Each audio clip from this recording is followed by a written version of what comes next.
You don't need me to send you the YouTube stuff. Just everything said in the room is picked up.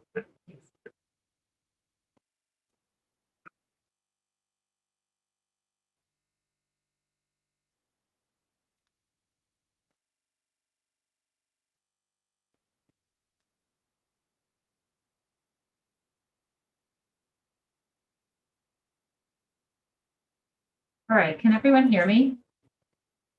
All right, we're testing out some technology at the Brown School this evening. So we've got ourselves on video, but we're on the conference screen as well. So let's see how this goes. I will grab my notebook. I will call us to order at 7:02. And I left my agenda sitting on my printer, so it's in great shape this evening. So, first up is commendations. Does anyone have any commendations?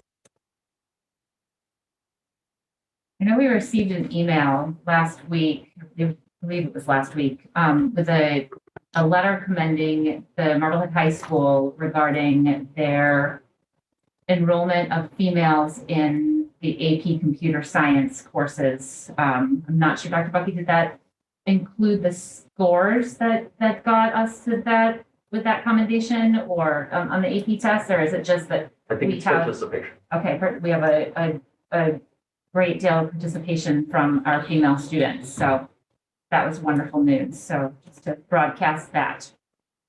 Anybody else? All right. Yes. Next up is Yasin.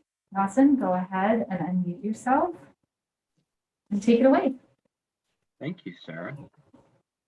Can everyone hear me? Yes. Yes, okay, good. So I actually did want to give a quick shout out to a couple of students who won the Boston Globe Football All Scholastic Honors, Josh Robertson and Connor Cronin, along with Coach Redloff, won Coach of the Year. So congrats to them and several other students who were also named All-Stars. 28 MHS students also qualified for the DECA state competition in March. DECA is a finance marketing organization. So congrats to them. On January 24th, the theater department at MHS held auditions for the musical Bye Bye Birdie. Everyone's pretty excited about that. Our math team is first in the division. We had a meet on January 6th, and we're also in the top 50% of the league. Marblehead's Got Talent is back. Audition videos are due by the 24th of January, and the scholarships total $15,000. That's a great opportunity. Like Sarah mentioned, the College Board awarded MHS the Female Diversity Award for AP Computer Science Principals. Huge shout out to Ms. Witkovich, who runs the course. I took her course last year and I really enjoyed it. It's a great program. MHS, the 8th grade open house is on January 27th, and many MHS clubs are preparing to show off what they do to the 8th graders. The National Art Honor Society is holding their annual Artsonia fundraiser. You can purchase original student artwork printed on a variety of items, and some of the proceeds will go to help art at the high school. The freshman class is also planning a Valentine's Day fundraiser with Stowaway Sweets. They will also meet with the Beacon and Dandy Donuts for another fundraiser. The middle school started composting during their lunch as well, and their program is doing well. The National Green School Society at MHS is doing a bunch of things. They're doing an audit for a food rescue program, continuing their no idling campaign, and meeting with local government branches to see how they affect environmental policies in Marblehead. So all great things. And also girls basketball is 7-4. The ski team has their first race tonight. The swim team is undefeated, and indoor track has a meet tomorrow. And I think that's everything. Wonderful. Thank you for all those updates, Yasin. That's all really great things going on, as always. It's always fun to hear about it. Thank you. Thank you.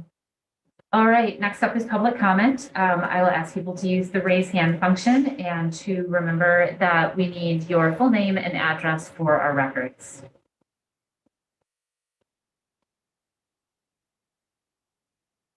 Right, I don't have anybody raising their, oh, somebody just raised their hand. Melissa Kapowicz. Hi, thank you. Melissa Kaplowitz, 10 Camille Terrace. I just wanted to spend just a few minutes talking about the calendar discussion that took place at the last school committee meeting. I wanted to personally first thank Dr. Bucky for actually holding a community forum where members of the community came to speak about the calendar. That was a very informative, respectful, and kind discussion between many members of the community. I also want to acknowledge Emily Barron and thank her for trying to make a point about federal holidays and how federal holidays give protection to certain people while failing to give protection to other people. We have had this calendar discussion in the manner which this school committee continues to discuss it for way too many years now. We need to work together to appreciate differences within this community and appreciate that some people do not have federal protections. The calendar discussion and the insinuations to get rid of the Jewish holidays under the umbrella of DEI is actually an uneducated view of what DEI is. DEI education means that we understand and appreciate and educate one another so that we look at the historical, legal, socioeconomic perspectives that have given some people rights while have not given other people rights. The Jewish community has been attacked this past week. We have faced some horrible, horrible forms of hate over this past week, and this is not the week to suggest that the Jewish holidays should be removed from our calendar. With the incident that occurred earlier this week at the village school, we have reason to believe that our community has a long way to go in fighting anti-Semitism. My children have been in this district since 2005. Unfortunately and sadly, there has not been 1 year that my kids have gone to this school without having to face anti-Semitism in some way, shape, or form, whether it's a swastika in a classroom, whether it's a swastika drawn on a Jewish child's backpack, whether it's pennies that are created into swastikas in chemistry classrooms. This goes on in our district. Furthermore, we have a history of having some teachers and some coaches that continuously disregard superintendents' directives to not do certain things during the Jewish holidays. Until that can occur, until we respect one another, until we work together and build bridges rather than build barriers between each other's, this conversation should come to an end, and we should remain steadfast in protecting one another and being allies to one another. Thank you. Thank you, Melissa. All right, I don't have any other hands raised. So that will move us on to our minutes. I believe the 6/17 ones maybe just made it in there right before the meeting. So we will take those off of the agenda for this evening. But I know Lisa worked really hard on the 6/3 and the 6/28, and they have been in the Dropbox. So hopefully everyone was able to look them over. So does anybody have any corrections on the 6/3? It sounds like it, or it looked like the adjournment time was, Lisa wasn't able to get that from the recording, so I was able to find that in my notes. So I cleared that up with Lisa already. So that's in there. Anything else from anybody? Sarah?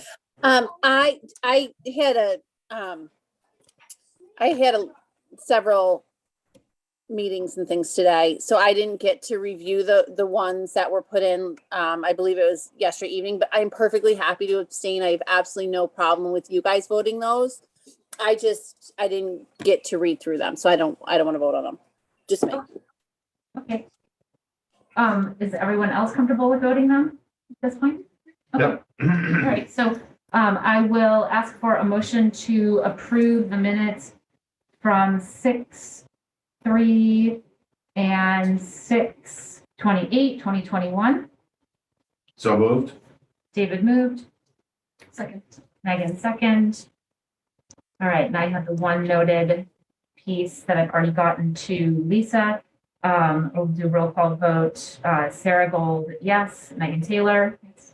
David Harris. Yes. Emily Barron. And Sarah Fox. Abstain. All right, so that passes 4-0 to 1. Thanks, everyone. All right, John, I believe that brings us to the superintendent update. So I will turn the floor over to you. Can you make me a co-host so that I can share? Can, yes. To be a good sharer.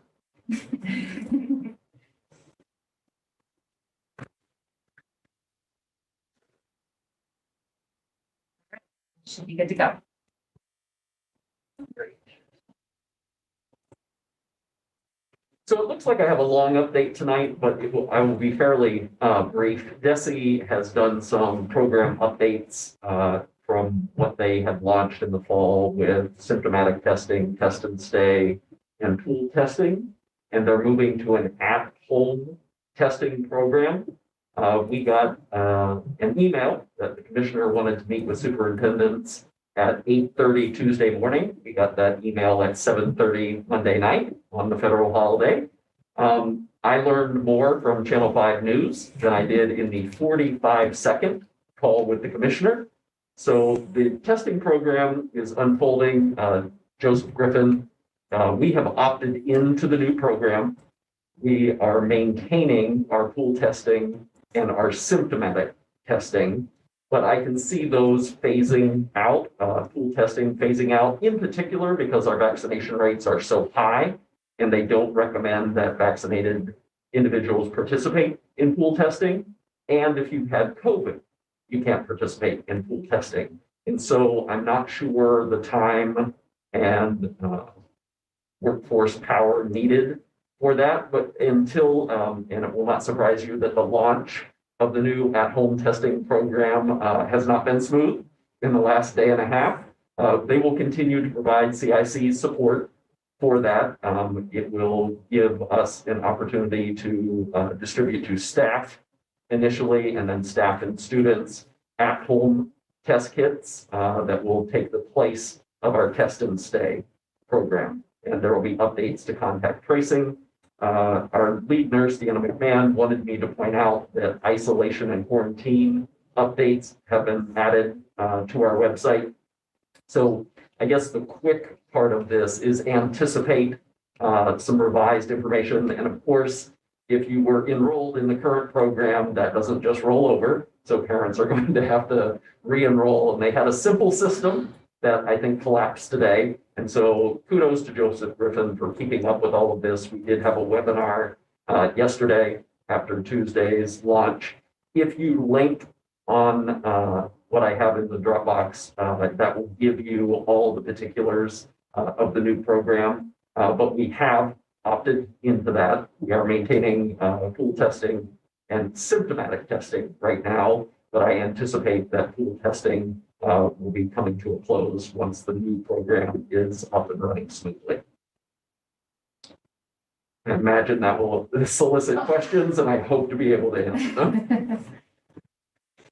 Anybody with questions? I mean, to be honest, I don't really know where to start, but just in terms of the at-home tests. Yep. What's the process for requesting them, distributing them? How does that all work, and who's responsible for it? We will pick a day of the week for distribution, and it will probably be similar to when pool testing, a similar schedule to that. They are saying that districts can opt in next week for staff to get the initial disbursement, which we have done. I don't know if that shipment will actually arrive. When it arrives, it will come here to Brown because this is where Joseph Griffin's office is. But the logistics of distribution and schools and getting those into families' hands is part of that giant to be determined. So. That's why we're maintaining pool testing and symptomatic testing until all of these logistical questions can be answered. Okay, so are parents expected to be testing their students on a regular basis? It's weekly, yes.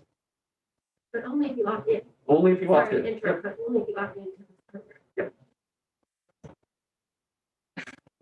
So basically, I've been in these meetings that sort of more boots on the ground than the school committee level at Tower. So basically how I'm understanding it is that, and I was also reading some articles on it earlier today, is that they're shifting the onus of testing from the schools more towards home as we sort of are meandering our way through sort of the next phases of this. And so if you maintain the pool testing, their recommendation is kind of to go a few days out from that so that you're basically sort of testing at 2 points in your week. And then obviously if you're not maintaining the pool testing, then you've got that 1 point and that's where you're at. It's sort of the next step as we move through this. And again, sort of putting that back into the hands of families, because as I've gotten a firsthand look over the past few weeks as everything has exploded, we've heard how much work it is for the nurses, but all of those tests, when a pool comes up positive, all of those tests then have to be, the Binax tests have to be input into I forget the name of the state system that they've got access to, so that they're being recorded and everything. And so this is basically, again, taking that piece away from the nurses so that they can focus on really removing the symptomatic testing, like removing the students who are actively sick at school. And what everyone knows at this point is that if you're vaccinated and asymptomatic, particularly while our masks are still in play, that your risk of spread is so low that it's sort of this piece of again, long term on this, how do we move forward as we've talked about before, as the pandemic becomes endemic. That's how it's made sense to me. Okay. Well, let me go through, materials in is the webinar available? It is. I can forward that on to the committee. Great. Yeah, Emily? I opened up the document that you linked in your update, and this timeline is within the next week. Yes. Okay, but Again. they're not prepared for that. Shocking. Right. Similar to the test that went out to staff. Yes. Yes. I'm just thinking if we're trying to get people to re-enroll, it's going to take a little while to get. That's why I maintained our pool Yeah, testing. no, which is great, which I think is a good idea, but we should probably maybe work ahead of what's happening, just so that one. Joseph spent most of the day today trying to log on to the Okay. system and get things in play. Sarah, I think I saw your hand up. And I'm sure that this is in the works, and I would hope it would come from the state, but it very well may not. Can we just have a really, really boiled down, easily accessible FAQ? How do I get a test? When do I test? How do I report a test? Do I need to report a test? Just very broad, quick, not paragraphs, because I think people are so exhausted that people don't want to digest pages anymore, and they just want really quick, high level answers.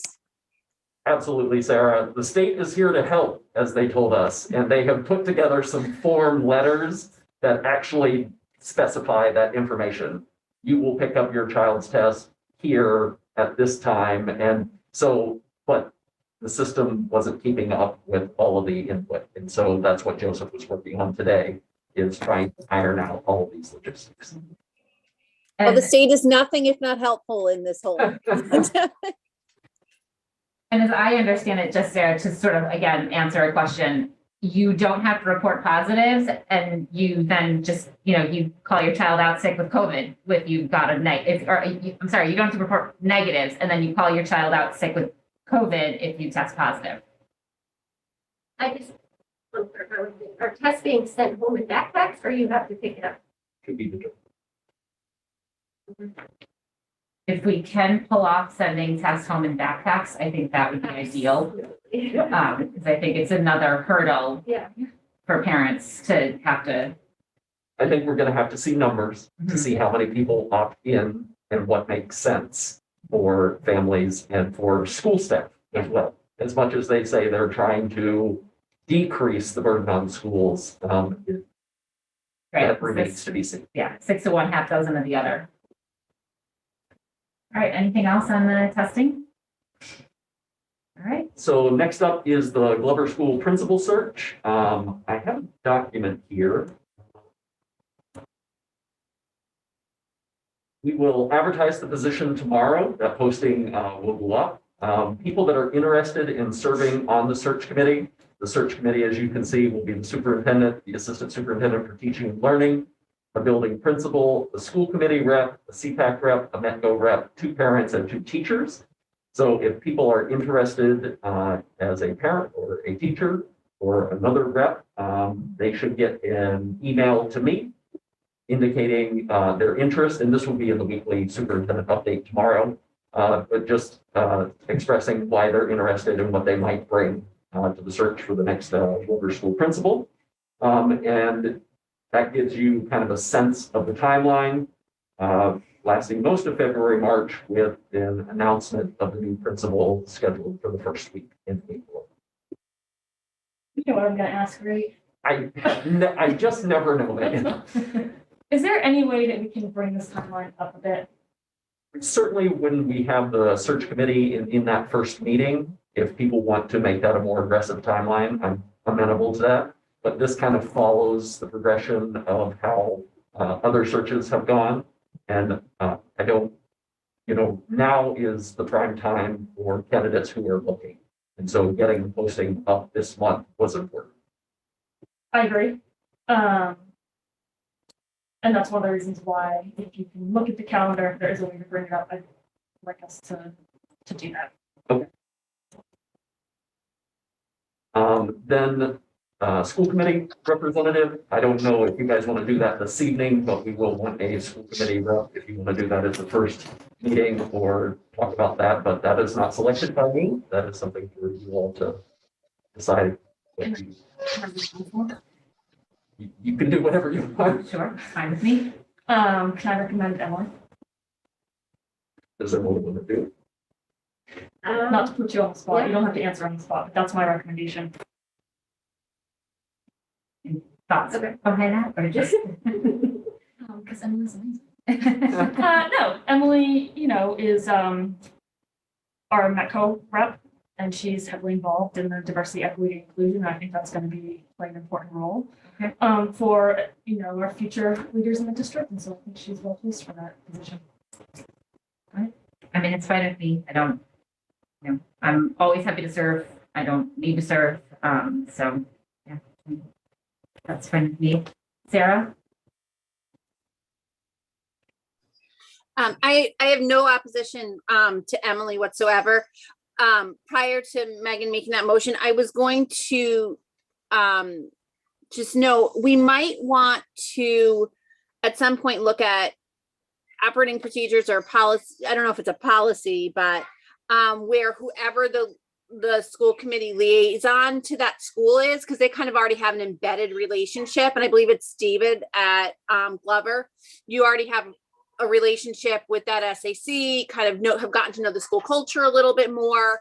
That that was my suggestion. That may be a path we want to take for that whatever school's SAC rep to kind of follow that through because of that relationship. But I'm in no way opposed to Emily. It was just a very linear path to me. Yeah, that makes a lot of sense. And I have I think the thinking behind Emily is great. David, I don't know, that I know sometimes with work and everything, it gets. Yeah, well, I mean, and I defer, I served on the Brown School. Right. So, this past year. So when, Dr. Satterfield was retained, so I've done my time on that search committee. So I appreciate that, Sarah, too. But I mean, I think it's a good linear progression, as you suggest, for us to look at. And then also based on, balancing representation of school committee members as well going forward. And, like if God forbid it's the high school, like I'm the high school SAC rep, but I also have a child there, Yeah. so I would not want to No. do that. So, yeah, but I think that's definitely something to pay attention to, Sarah. It's a really good point. So Okay. do we need a motion? Do we need a motion? I don't think we need to I don't vote think on we it. need a motion. I Okay. think we're all happily in agreement. Okay. So the next thing on the list is just an update on instructional walkthroughs. That was one of my goals for this year, and I just wanted to keep that on the radar, that those are happening and really are rewarding. I'm very appreciative of the teachers that invite 4 adults to come walking into the room, but it is an opportunity for administrators to align our practices. And so to have conversations, professional conversations about, are we all seeing similar things? And one person isn't going in and seeing an exemplary lesson, and somebody else is seeing something that they want. And so those conversations have been very rewarding. So the budget conversations continue. We have a number on capital, we have a number on operating, and we have the next joint budget subcommittee meeting that will be Tuesday, January 25th at noon. And again, those numbers are fluid, but they're big numbers. And so this committee, I think later in the meeting, is going to have some conversation about where we go with big numbers. But just wanted to touch on the budget piece. Some upcoming meetings. Safety committee will be on Monday, doing some great work there. The wellness committee is going to meet on Thursday. I will have a superintendent coffee next Friday at the village school at 8:15. That's kind of an open forum. There isn't an agenda or a scheduled topic for that. So whatever's on people's hearts and minds. And then what everybody's been waiting, the dog naming contest Yes. has been beyond rewarding. We got over 150 different distinct suggestions. A lot of repeats because it's a chocolate lab, lots of Willy Wonka and chocolate chip. And so the winning name is Rocky. Rocky. Rocky for the bedrock and also the mascot at Glover. So there are 2 students in Mrs. Dobin's classroom, Asher and Bobby, who have won their class a pizza party. And one of the 4 Allen boys, whether it's Bryson, Cullen, Hudson, or Rowan, also suggested Rocky. And I was just going to pull a name out of a hat, but we're going to do a pizza party for everybody. Good. So, Rocky is the winning dog. That's awesome. Very nice. Yes. And that was beyond rewarding. The nice emails that I got from families and pictures of their dog and how they named, and families talking about, we sat around the dinner table and the children were all excited. So that was really a rewarding thing for me to have done. Very good. Well, I hope Rocky will be your Zoom screensaver. I know. I know. Going forward and, in recognition of mogul. So, Well, he has to stop chewing things before he can become a screensaver. right. Other things on the superintendent's update Mike, is. did you, hold on, I think Mike just kind of had her. I'm just not sure where it falls, but I do want to talk about a budget specific thought. Okay. I don't know if it belongs here or somewhere else. So you tell me. Probably I think because, when Michelle is gonna do. It's not specific to warrant articles. right, and that's all we have. We have the schedules and the warrant articles, and this is the only place that the budget occurs. So Okay. I would say here. So there's obviously been a lot of work done on the budget today. John's of course, up until this point, John's administrative team and us in the town and everyone.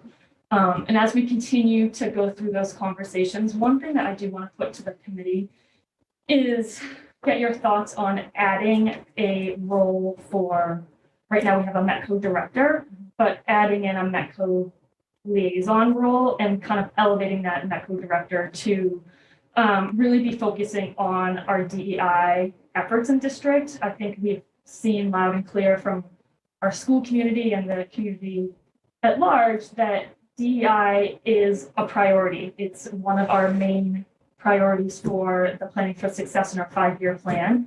And I just think it warrants having someone really focused on that work. And we know from the job description and the work that's being done now that METCO director role is really focused on the day-to-day and making sure that they're the point person for our families that come from Boston and our families that are involved here in Marblehead and what happens day-to-day in the schools. But so I just want to think about kind of adding some more assistance there. Caroline? Yes, so I love that idea, but I think it's more adding a new position, not so much taking, because the METCO director is a very specific job. And I think what you're describing is more of like, I think they call them like a DEI director. There's a specific name that a lot of these schools are including. So I think you just have to separate the two. I mean, I think I'm effectively saying the same thing, but yes, you. but I think it just not to get it confused that like all DEI is METCO because it's two very different things. So I just wanted to. Yes, you're right. You're 100% right. It was just that METCO director role is a director role at this point. Right. So we probably need to rename that role. And I would look to John and Michelle to figure out how to fund that, because right now that role comes out of the grant and we'll probably be able to do that going forward if it's not focused on METCO. But adding in, also adding in that METCO liaison to make sure that we don't, that we still have that very important role. Right, or in other words, if what you're saying is to do a director of DEI as sort of another administrative title, and then leaving the METCO piece as is. That's what I would say. Yeah. Sarah, I think I saw your hand up. I think because of the funding mechanism and the rules that govern it, because of the way it's been set up, Emily's correct. You cannot have the METCO director overseeing other elements of the district. It needs to be primarily and pretty much exclusively focused on the METCO students because of the way that grant is funded. We're obligated by law, so we can't do that. But I think the idea is to bring on another administrator to focus on DEI. And so I guess we would want some feedback from John and the rest of the administration, whether they see that as an assistant position, as a director position, a full-time, if it would fall under teaching and learn, like what that looks like and how it looks. I think it's a great direction, but it's not as simple as just, changing names of METCO director to METCO assistant. Like it's very specific because of our funding structure that can't be moved around. Just to be clear, I'm not suggesting we fund this role out of our METCO grant. I'm suggesting that we add someone to play that role. And I'd just like to say, I'm so happy that you brought this up because based on what has happened in Marblehead in the last week, and then we had another incident only a couple weeks ago, or like a few months ago, we have so much work we need to do here that it's impossible for just even our DEI team to do everything. We need as much support as we can get to get us to where we need to be with our students. And we owe it to them to give them that education because I don't know what we are. And I think it is important, as you sort of mentioned, that we've got these, like this was a major piece of the planning for success. And as Emily, you bring up a really great point that it seems a bit unfair if we have this as a major component to not have someone sort of, dedicated to kind of overseeing that piece. Whereas right now we've got some really amazing staff members who are heading it up, and Emily, I know you're doing great work with it as well, but to really have someone who is overseeing all of it and it's coordinated and efficiently moving forward. Yes, Karen? Can we have John, I don't know if it would be John or Nan or who exactly it would be, but kind of just do a little more research and digging on some exemplary districts that have this in place, what the structure is, and just get us some information on doing it well and not just, so we're getting what we want out of it. And it's not just like, okay, we've created this, but we don't know where it's going. Yes, is a quick answer to that. And if the superintendent's listserv is any indicator, this is a conversation and a position that many districts are looking at, because there are requests almost daily. Does anyone have a sample job description? Is it a director? Is it a coordinator? So I'm happy to do that research and report back at our first regular meeting. And no one's even mentioned the fact that there are a lot of initiatives coming from DESE regarding DEI and the expectations. I mean, there's initiatives coming into the athletics arena as well. So,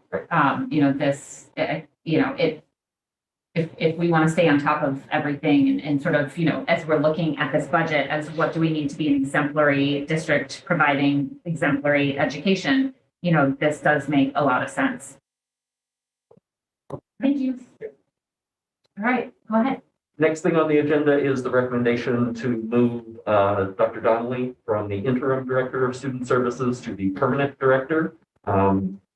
It is a school committee appointment, but my recommendation is that Paula has done an exemplary job, and she has moved a lot of things forward and bringing stability to that department, taking the interim title and making her a permanent director. And she has tremendous support from CPAC in this transition as well. So I don't know if you guys want to ask her any questions or just make a motion to move that forward, but I turn it back to the chair. I will allow people to ask questions if they have any questions that they would like to ask of Paula. Anybody? Sarah? Welcome, Paula, by the way. Hi, Paula. I just Hi, thank you. wanted to thank you for, it was, I think that at one point it was trying to drink out of a fire hose at some points throughout this year. And I wanted to thank you for that. And just ask, if there's really anything you have that you want us to know or to share with us. Gosh, not specific. I was expecting harder questions than that. I think we've all lived it for the last year. Right. No, and I really can't think of anything specific off the top of my head, except that I am grateful for the support that I've gotten from everyone on the committee that I've interacted with, either in this forum or, some of you are parents of kiddos on IEPs. And I've just been appreciative of the support you guys have provided, because I think every conversation has always ended with, what else do you need? Is there anything that we can support you with? Please let us know. And I think that probably is, even outside of a pandemic life, making sure that people feel supported by colleagues and other people that they work with. So I think that if we continue to build that mindset that this is a really collaborative endeavor, that student services isn't going to just be special education and that's it, but that we really all continue to foster, and all means all, that these are all of our kids, mindset, that I think that we can continue to build on everything that's going on so far. Wonderful. Anyone else have anything for Paula? I don't have any questions. I mean, obviously I'm the CPAC liaison for the school committee, and I, sit in on the CPAC meetings. Paula's been doing regular monthly listening sessions, which I talked about in our last, our December meeting. So I have seen Paula in action, both, from an administrative role, but also how she interacts with parents. Which for me is a really important part of that job, and I'm just continually impressed. So I wholeheartedly support this. I'm ready to just make the motion and make it official. Well, I'll jump in really quickly and give a few more kudos before we make the motion. Last year I worked on the SAC with Paula at the high school when she was the chair over there at the high school. And, I just found her to be really professional, incredibly well-spoken and intelligent and knowing, the direction of students. And I think that the time that we were in a small group together was when we were talking about what the portrait of a graduate looks like. And as the state sort of stuff with the high school comes down, what we're looking at on that SAC.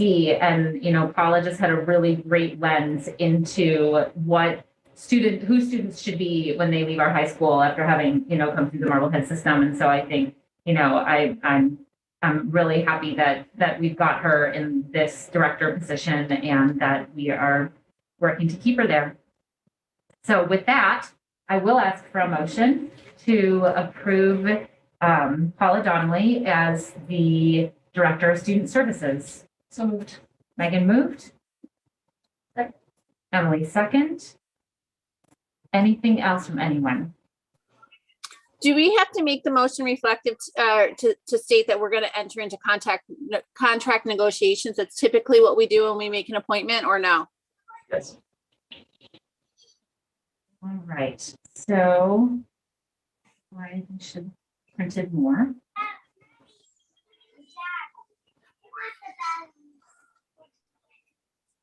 So can I amend the motion to be that we are accepting motion to accept Paula Donnelly as the Director of Student Services and entering into contract negotiations, pending contract negotiations. And appoint Dr. Bucky to make contract. Sorry, I'm just, I'm like a stickler for like the pieces.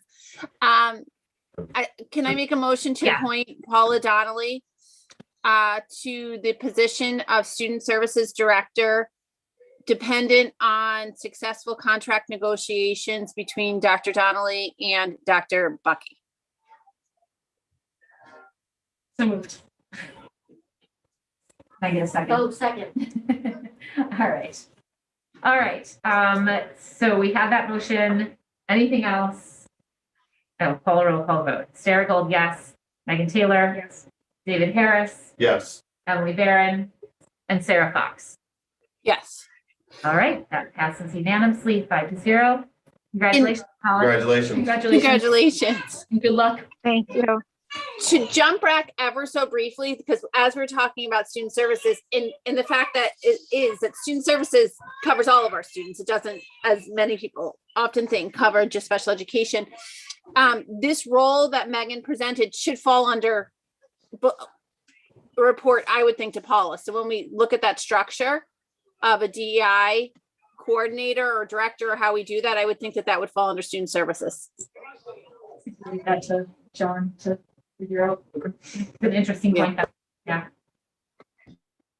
All right. All right. Moving Thank us you. on to our calendar discussion. I did put in the Dropbox calendar and what has trying to share the screen. So MEA voted to approve this calendar at a meeting last night. And it includes the 3 PD days to begin the year. It does have school starting after Labor Day. The pre-K and K start the following Monday, but in conversation today, people were wondering if we could have that earlier. That's certainly something that I'm willing to explore. I'm not sure that necessitates another version of the calendar coming before the school committee. It offers the full conference day in December. There'll be a half day for conferences the following week. I heard Sarah's concern that the holiday vacation or the holiday recess was very short this year, and it looked like it was going to be shorter next year. So we have made that December 23rd day a vacation day with the early release on the 22nd. And then Good Friday as a half day. And so when I put this in, it was, MEA is voting, but they voted last night to approve the calendar that you see before you. All right. I will just so that when we actually vote, we know what we're voting on. I will ask if there's any questions or concerns with the proposed calendar for our vote tonight. Sarah.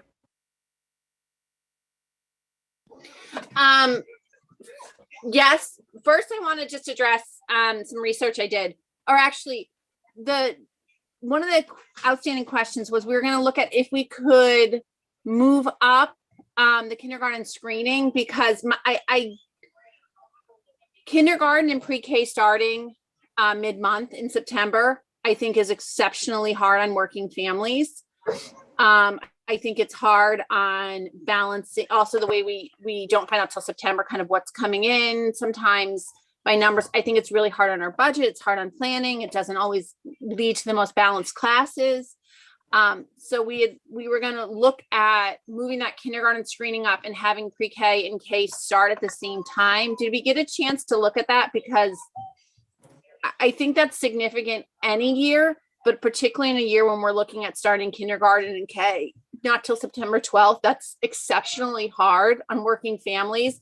And one of the strong criticisms I think that's been coming out lately is that our demographic has shifted much more so to working parents in a household in Marblehead than, when say my kids started. And I just want to be respectful of that. And so if we could just get some feedback from Dr. Bucky on what the result of that discussion was internally. Yeah, absolutely. That's something that Nan and Paula and I have been talking about and see it as very doable to move that kindergarten screening up. And in my meeting today with Emily, we talked about maybe making it Thursday, the 8th as the pre-K and K. It is challenging to have pre-K, K 1, 2, and 3 all start because pre-K and K have not had school experience definitely for pre-K and some with K. And so giving 1, 2, and 3 a couple days to be in the building and to get underway rather than to have all 5 grade levels starting at the same time. But Thursday, the 8th seems like a very manageable date for us. And then what about the piece with kindergarten registration? Yep. Earlier. In the spring or June. Okay. 2 different conversations about that. Okay, we can have like. Yep. Okay, perfect. Thank you for answering that concern. And then the other piece is I do want to speak to any idea that anything that was said was based on lack of education. I spent a tremendous amount of time between the last 2 meetings kind of researching, and one of the most, I think, important places to get information on a topic like this is the Anti-Defamation League. They've put out a very comprehensive, very clear, I think it's a 56-page question and answer, if you will, on how to handle situations and planning in schools and in all different topics. It's actually a very thorough document that's really, really easily accessible and easily digestible. And that is where all of my comments came from, was the direction of the Anti-Defamation League. So I'm a little dismayed that there was any idea that it would come from any other place. But one of the things they talk about is the lemon test and how everything should be hinged on the lemon test. And I think, so the lemon test, for anybody that doesn't understand what that is that in public education, there's no place for religion, as we all know, any religion. And that you need to pass the lemon test, which means it needs to be for a secular reason, not any religious reason. And so I think that we my sense is we would pass this threshold to still observe these holidays that seem to be what what's presented and what the community is speaking up for. So my sense is we would meet that threshold, but without a survey to see who would be observing what dates, there's no way to know if it's a secular reason or not. And so my only request is that we do the survey to see who would be out on any, and not limited. I would recommend not to limit it to the two more prominent religions that we all seem to think of as more prominent, being the Christian and the Jewish faith. I would find some way to write the survey to ask, are there days you would be taking off under this exemption? What would they be? And the Lemon standard, or the Lemon test in the ADL, gives an actual number threshold of your percentage. And if more than a certain number of your staff or students are going to be missing because of that, then it most certainly is for a secular reason. And under the Anti-Defamation League's protocols, should absolutely be included in the calendar. And that's my only point here, is that we need to, organizations like the Anti-Defamation League knew far more than any of us.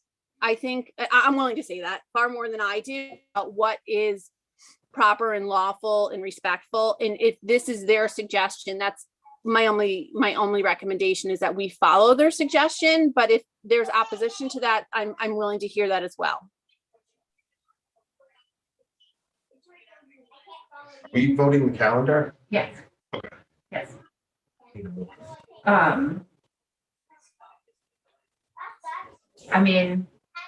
don't know. I think it runs into problems when, as Emily stated last time, like when it's federally baked in. We live in a predominant. Unfortunately, I don't have an opportunity to change that. I'm just saying that I'm purely following the guidance of the Anti-Defamation League. And like I said, I'm perfectly happy to vote this calendar and go with it. But I do think, like I said, these documents are out there, and I'd at least moving forward like them to be part of our discussion rather than it being more personalized. And I think that's where we've hit the third rail on this, is people, it becomes about someone not being educated or this or that, when there are documents out there by exceedingly well-respected organizations that cover this. And I would just defer to that. And I'm happy to, I think always, referencing sources like the ADL is always a good thing. I do a little stutter step on a survey just because, surveys are easy to put out, really difficult to make a good one, as we've seen some of our stuff last year. So, I would, I wouldn't make any commitment. I wouldn't be prepared to make any commitments to do a survey for that reason at this point. I think, this is continually a conversation, whether we do a focus group, a survey, like the calendar superintendent coffee that John hosted was very well attended. I've been to each of the superintendent coffees, and that was by far the largest crowd at a very busy time of year. So people, prioritize that. So, I think that was another step in the right direction. And as we sort of continue to move forward with this, I think each year we've gotten a little bit better in kind of refining things. I think there's still places that it can go. But I think this is another, for everything that needs to be taken into account, this kind of does that. Okay, no, that's fine. And I wanted to share that document from the ADL, but the mechanism to share things, we can't do that. But I don't know, Sarah, is it appropriate for me just for the future to send that to Lisa and have her post it? Like something like that? Sure, yeah. Or you can share it with John, and then John can get it out to us as well. Okay, all right. Sounds good. All All right, so I will Can I ask, just oh, make one yes, last absolutely, comment? sorry, Emily. So I also, after our last meeting, went home and did some research because I thought maybe I wasn't, completely accurate in what I was talking about. And I forget where I saw it, but they said in a situation like Marblehead, where you have a religion that doesn't fall within the traditional federal holidays, it's best practice to, if it's a large part of your community, you take the days off because it's not just students, it's teachers. And it's easier for a student to take the day off to celebrate, but it's much harder for a teacher to.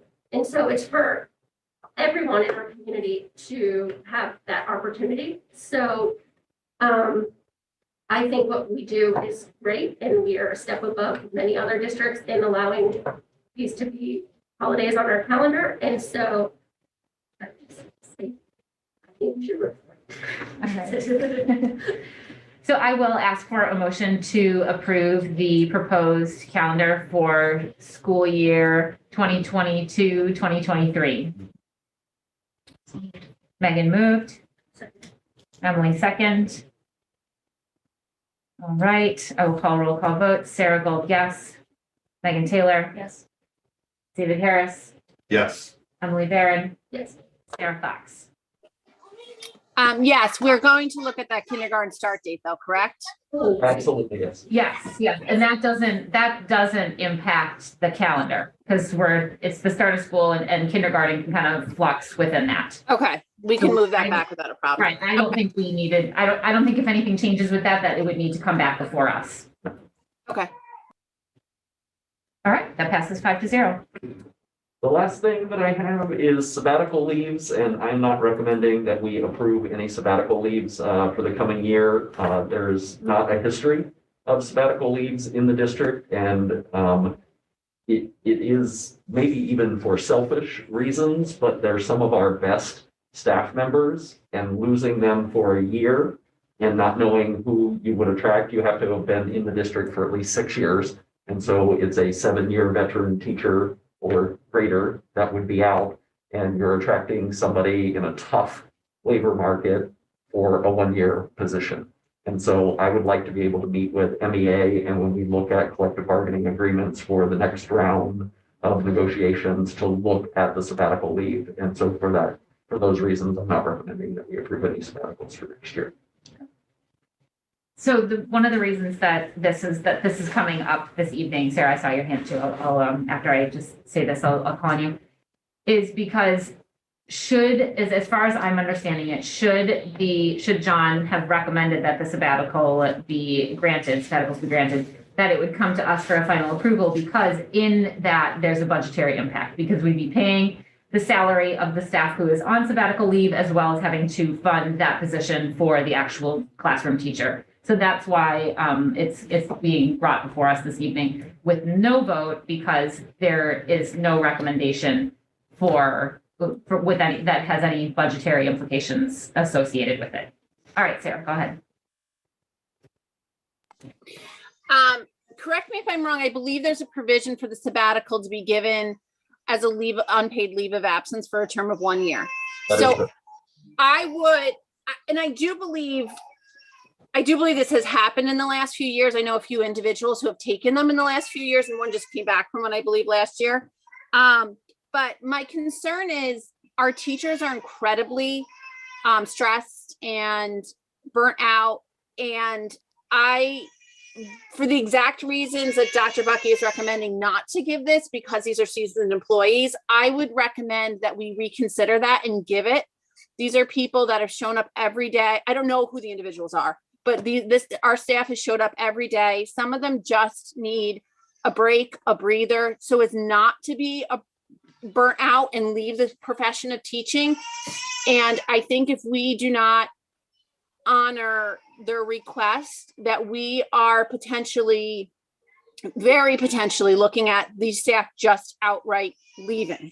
This is a hot job market. Teachers are in demand. They can leave us for a year and get a job somewhere else, probably with no problem, versus if we extend the goodwill of offering them a 1 year unpaid leave, sabbatical and leave of absence, they can take their breather and they can come back and rejoin us. And we're not losing that talent versus if we say no, I think there's a very strong potential of losing talent and losing good teachers. And I think by approving this, it's a way of us saying we value what our teachers have done for us for the last 2 years.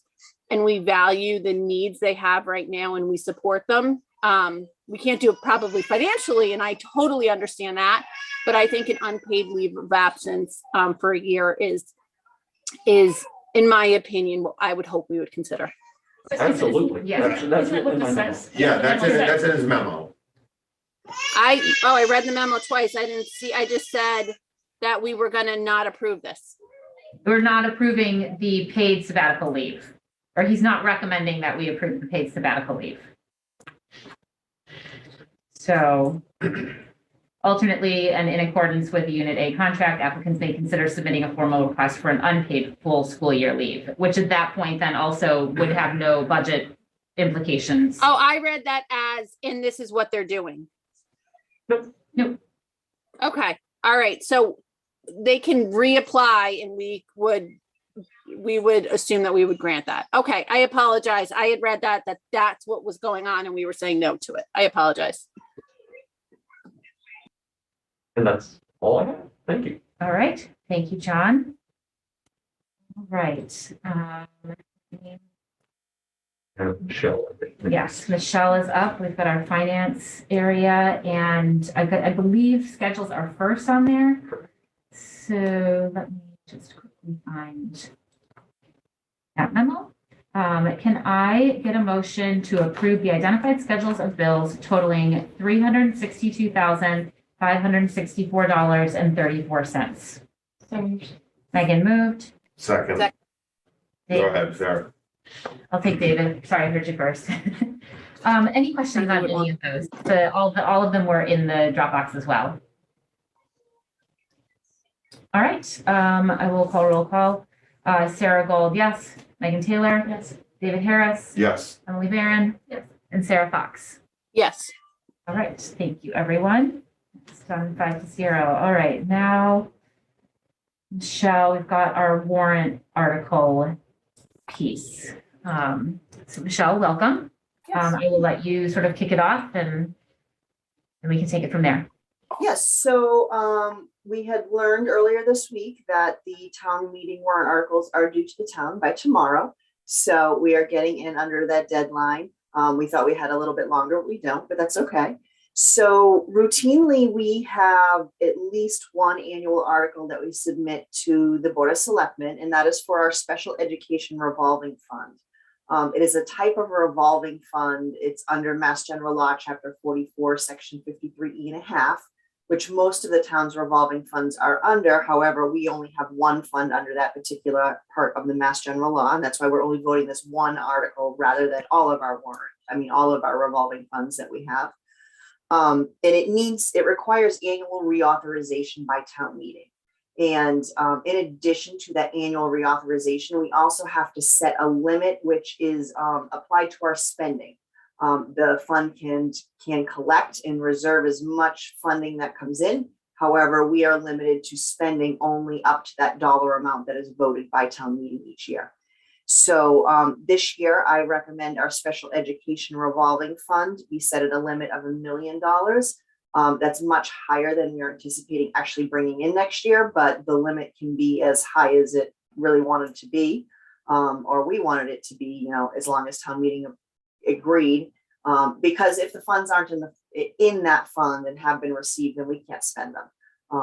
But if we receive funds in excess of the dollar amount that is authorized, then we cannot spend them, which essentially the spending of this fund reduces our reliance on the operating budget. So this is a good thing.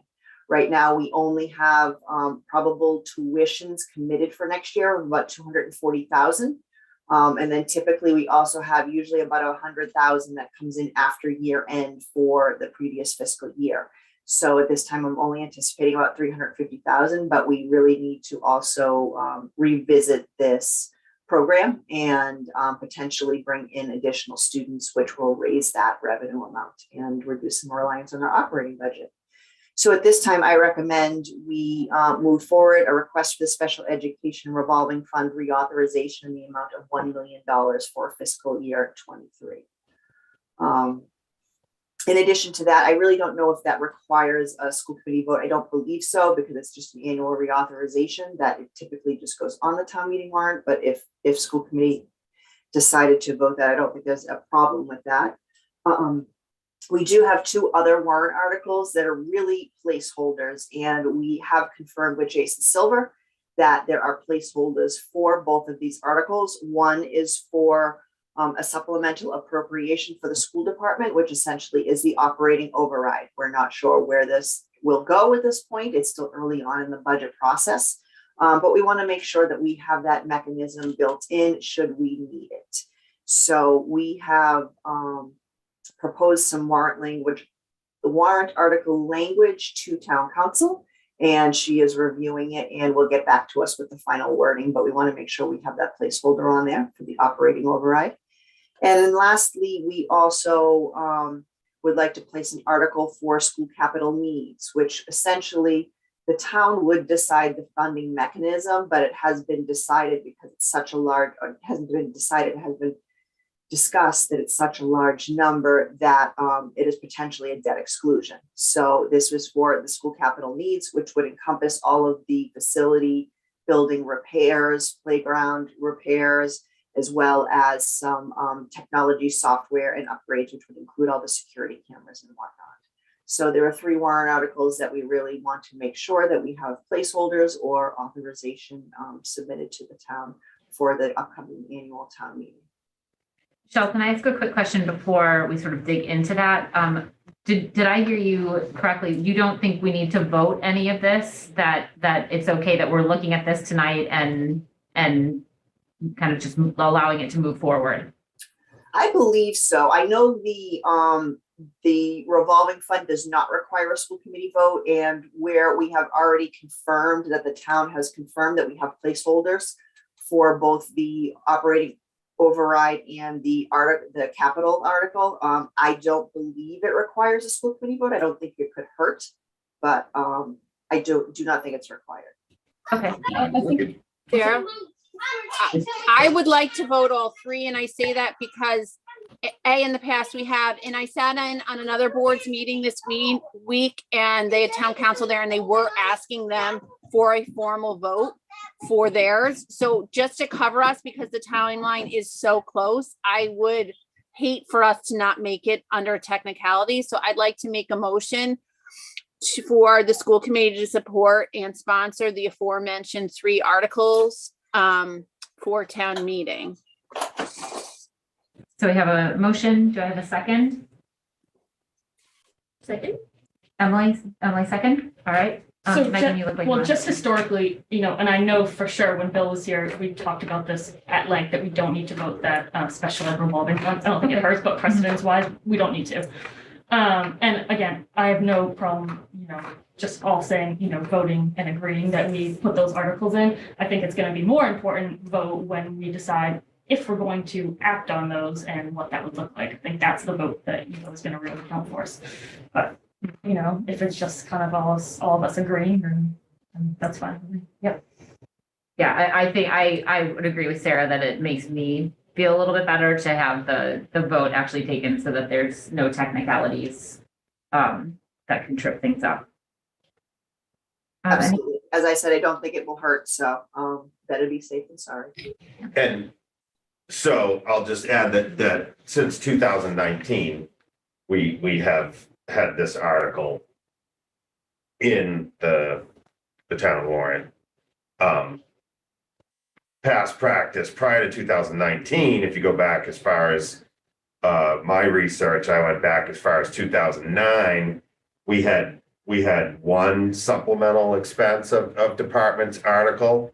For me, I would be in favor of having one article, but given where we're at right now and the direction that we're going in, with a lot of uncertainty, I think it's best that we just, for purposes of having it on the warrant, is to go forward with the recommendation that Michelle's making here. Michelle, can I ask you a quick question too? With the capital piece, does that include the vehicle requests as well, or is that a separate thing? No, that would include that as well. This year, for the first time, the town has asked us to include the vehicles on the capital request and not as a separate rolling stock request. Okay. Any other questions for Michelle? Can we take a vote? All right, Sarah Gold, yes. Megan Taylor, Yes. David Harris, Yes. Emily Barron, Yes. Sarah Fox. Yes. All right, those pass 5-0. Through the chair. Yes, go ahead, David. So I had one other thing that I just wanted to bring forward to the committee. And in 2019, when we decided that the Gary School was no longer needed as a school property, we sought the guidance of town council on what the procedure would be to remove the property under the guidance and custody and control of the schools. And for some of us, we recall that process involved the school committee taking a vote and saying, okay, we're done with Gary. And then Article 53, I'll be brief, but Article 53 that appeared on the warrant in 2019 was Gary School reuse to see if the town will vote to change the use of the Gary School building and grounds from school purposes to general municipal purposes and transfer the care and custody and control of same to the Board of Selectmen for further reuse as recommended by the Gary School Reuse Committee, and if appropriate, as determined by the board, to further authorize the board to sell the Gary School building and land in a manner that they determine to be the most beneficial to the town and take any action relative thereto. Sponsored by, so that needs to be sponsored by the Board of Selectmen. So I reached out to Jackie knowing that these warrant articles, there's going to be a period of time. There's next week for citizen articles as well. And then the selectmen do need to take a formal vote to close the warrant. So they've asked us to submit them by Friday. And certainly the selectmen will have articles that need to be sponsored and various town committees will.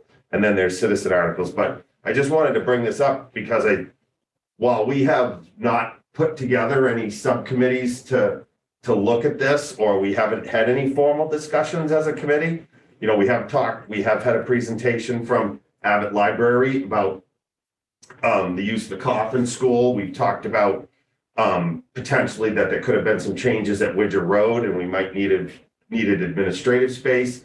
There's been a lot of various discussions, but my just general thought was I didn't think there would be any harm or foul if we were in support of, we haven't taken any votes. I'm not saying take any votes or make any decisions, but if we decided, say, in May to make a decision that Evelyn is no longer needed for any school programming, any things that we foresee coming up in the future, and we wanted to take this motion to put it back over to the town, we wouldn't be able to, because we wouldn't have, the selectmen wouldn't have this article there.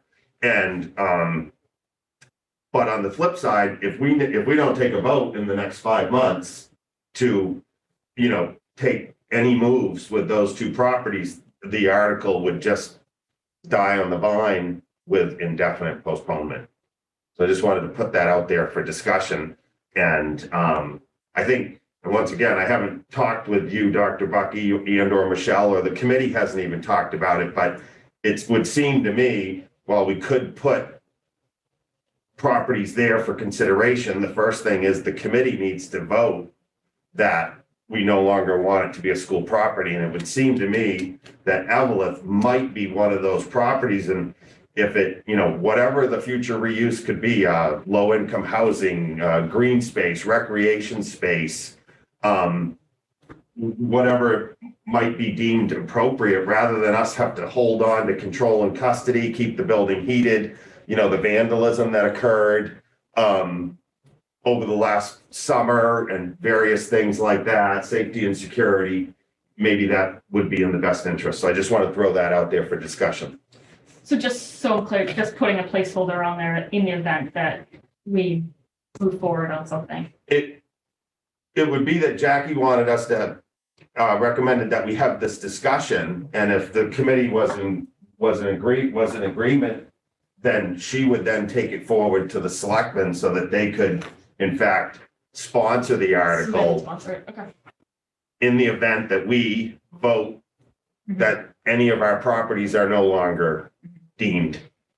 And in your conversation with Jackie, did she need specific properties to go onto the warrant, or can that be? I think that's what I'd like to talk about for a few minutes tonight. And yeah, you'd have to be, just like the article said, Gary School, we could be very specific about other properties that don't have schools on them, that we know are in control and custody of the schools once again. But, it's just it's a placeholder and it's a jumping off point. Whether or not we'll get to it before town meeting, I don't know if we'll have the capacity or not. Sarah? I'm perfectly happy to do that for the Green Street property. We know it's not buildable, and there is absolutely no way that we could build anything for the use of the schools on that. We vetted that through our process. With the exception of that, I personally am not prepared. I don't feel that we will be in any position to kind of have, we need to know where we're headed with our 18 to 22-year-old program, with our central administration, with all these things. And I just don't think with due diligence that I'm not prepared to do that other than Brown Street. I think we owe the community that lives in those areas to have multiple public forums, to hear from them directly to us who are the care and custodian, are in charge of the care and custody of those buildings at this point. And we haven't done that yet. Sarah, I'm with you on the Green Street property. I actually had a little bit of a conversation about that property in particular with John last week. And we're sure, because that's what I couldn't remember, and obviously it was before Dr. Bucky's time, when we went out to do the look at for this building, that Green Street is not usable for school purposes other than something like a playground or an outdoor classroom or something like that. Yeah, due to wetlands and various access through what I'm going to butcher the geotechnical on that, but short answer is no, it's not usable. And how did we handle the property with Marblehead Light? I'm trying to remember where there was the potential proposal for the other property adjacent to. Right. So we did that in a really backwards way. We didn't take the vote before town meeting. They put the article onto town meeting, got approval at town meeting, dependent upon school committee approval, Okay, right. which then we gave. We did that. Okay. Right. Yep. So we've taken care of that property. Mhm. Okay. So this whole conversation, this is why we have an MOU with the town, and we've assigned 2 people from this committee to work with the town to figure this stuff out. So I would really like to see that process work itself through, to be honest. And quite honestly, this is the type of conversation that should be had there with the town and and our reps. That's why we put the MOU together with them. So, and one of the other reason why we did that is because there are a number of properties. And I just think we should be looking at this holistically and not one off, because that does, I just think we need to kind of have a plan and then start implementing it. Yeah. And this to me seems like we're not quite ready to do that. Yep. So I think that's my only concern with it. Yeah, and that's just a second. That I do have that concern as well. There is, there's a piece with Bikemore that's come up and everything. So I feel like that's complicated. It is, the Green Street property for Bikemore is being complicated by the fact that we still own it, but yet it's town property. And so that was actually where my conversation with Dr. Bucky started. And being that, but I also don't disagree with you, Megan, because land is land, and we've had that conversation before, and there's only so much of it here, and, you know, we do need to be strategic, I guess, for lack of a better word. Emily? Oh, I just wanted to say kind of off what Megan was saying, that as a facilities subcommittee, we have done initial talks about getting all the properties, you know, listed out. It's hard to acquire that information. But we did all the facilities assessment, but I think this is coming up as the next thing that we're gonna tackle is the properties, because it is, you know, an issue. It's something that we've been asked to Yeah. look at. Yeah, and So I'm just saying, so yes, that's the process that I think as a facilities committee, that's what we're doing. We just haven't done it yet. So I don't know if now is the time to like go through with it.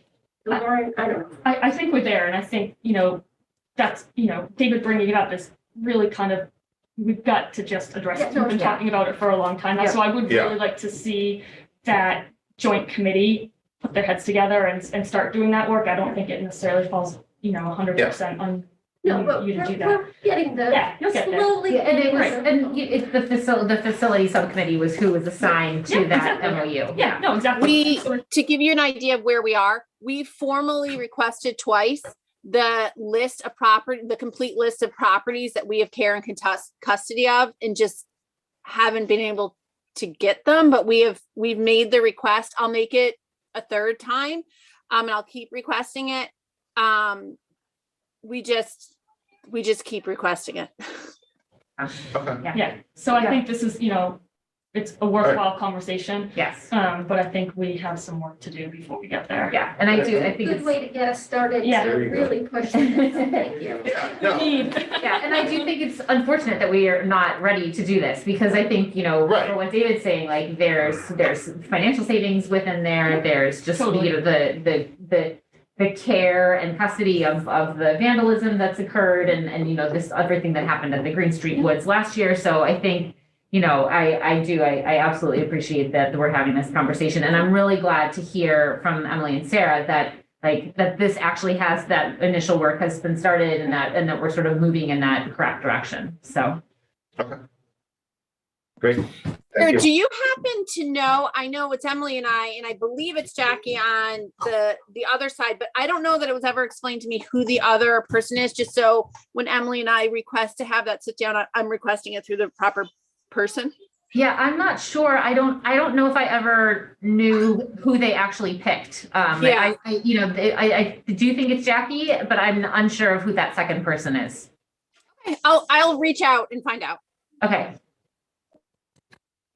All right, I think that, Michelle, does that take us through the warrants? We've got everything we need? Yes, I'm all set. Great. Thank you. Wonderful. Thank you so Thank you, much. Michelle. Thanks, Thank Michelle. you. Thank All you. right.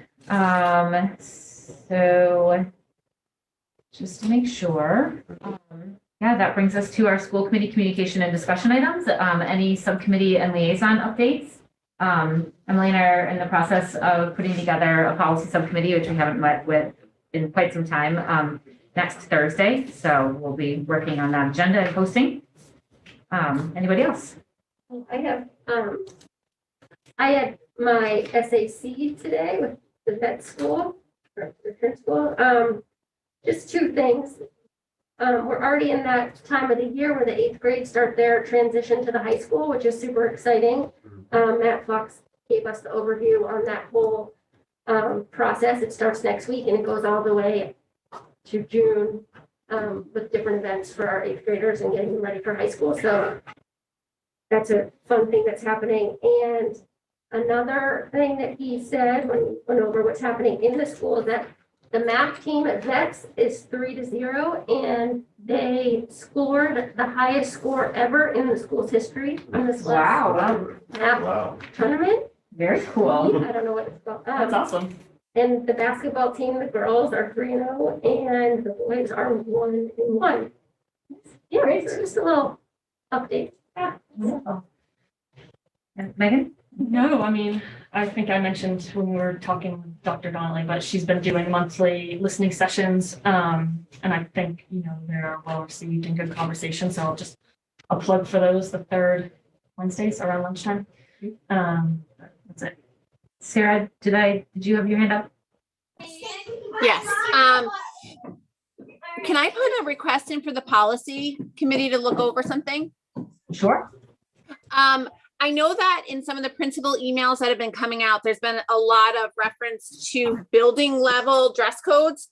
And I know that there was a policy at the district level. Can you guys just look at aligning that so that our building level principals and building level parents, if you have kids in multiple buildings, there's like one central point that it's all, we talk a lot about aligning our curriculum, but if we can align our policies and procedures, that would be a good place to do that too. Yeah, absolutely. I can look into that. And if it's too much to pull, because sometimes we'll pull in the building administrators for those types of discussion. So if it's too quick to turn around that for this one, we'll put it on next month. Yeah, I'm even just sometime this school year. Yep. All right, great. I've got that written down, and that Emily's SAC, and then this actually goes nicely into it. The high school SAC 2 weeks ago talked about the need to sort of revamp the high school handbook. And so that work it falls under the SAC. Obviously it comes up to us eventually, which is why I think it's important to bring it up. So that work is going to kind of start to move forward. And it's something that Lisa, in a much more broad way, has been talking to me about too, about making sure that the policies align in there and that some of them are sort of dead links and incorrect letters that go along with them. So as we sort of have been, and I know we did a big review in, I think it was 2018 on the policies. So my guess is that that's where things kind of got a little bit misaligned. And that as we work on that makes sense. And obviously the dress code is part in all of those policy handbooks. So, yeah. All right, I think. I have one other. So just prior to this meeting, the building committee met. We still do have a building committee, but just a quick update. We had gone from over 1,100 punch list items, and we're down to 41 punch list items that remain. The majority of that work is taking place on Saturdays after school, and will be pretty much finished up over the February vacation. So that was a real positive report. And essentially, when you look at things, we're somewhere hovering around 98% work complete. And lastly, we had a detailed financial review of where the project stands, and we've been somewhere around 1.2, 1.3 million. And we learned through further detail and closeout of various items as we continue to get closer and closer to 100% completion, that we're now teetering towards 1.4 million, 1,446,000 to be exact, I believe was the number. So very, very positive news, and we're very fortunate because even with that number, as we've heard, Sarah and others have been able to bring forward needs that were maybe missing, whether it was a punch board or some special needs for some of the classrooms. We've been able to fund some of those things that just either were overlooked, or once they were in the school, we realized that we needed them. So all those things are baked into that budget, and we're in a really good place. So Sarah, you were on the meeting too, but that's the update that I have. Wonderful. Yeah, Yep. great news. Yeah. All right. That brings us to new business. Any new business? All right. And then correspondence.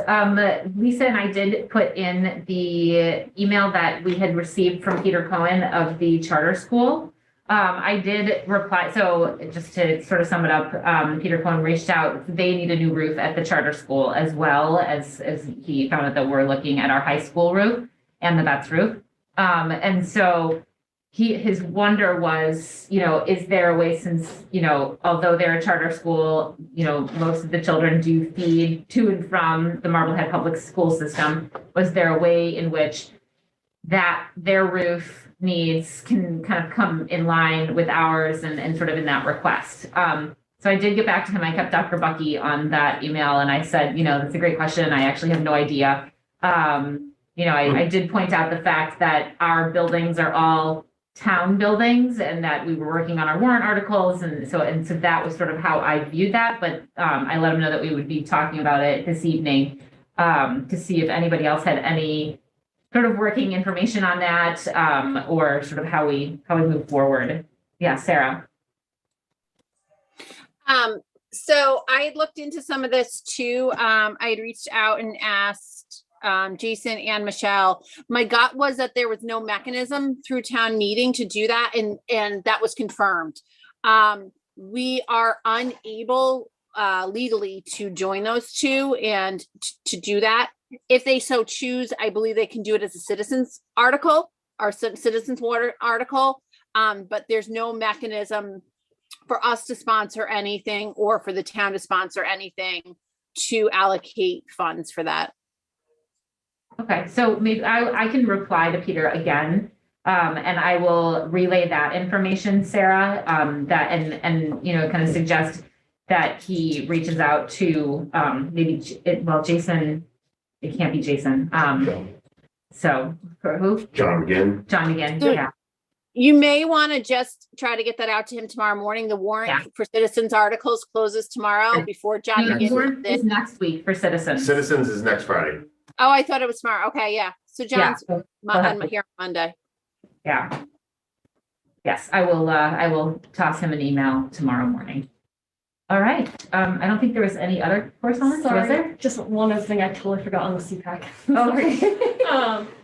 CPAC has put out a survey to parents, looking for feedback on some specific, areas that they're looking to, to continue to build on. So if you've received the survey, please fill it out. The feedback is very important, for the mission of the CPAC and obviously for our district and our students. So have a look for it. It might, be in an update from, I think I saw mine in the village school update. And they also, come directly from CPAC. So check your emails, please, for that and fill it out. All right. All right. And that takes us to the end of our meeting. So I will adjourn us at 8:33. Thank you, everyone. Thank you. 8:30 stops. We're gonna get used to them. I know Dr. Bucky even parked right outside the door.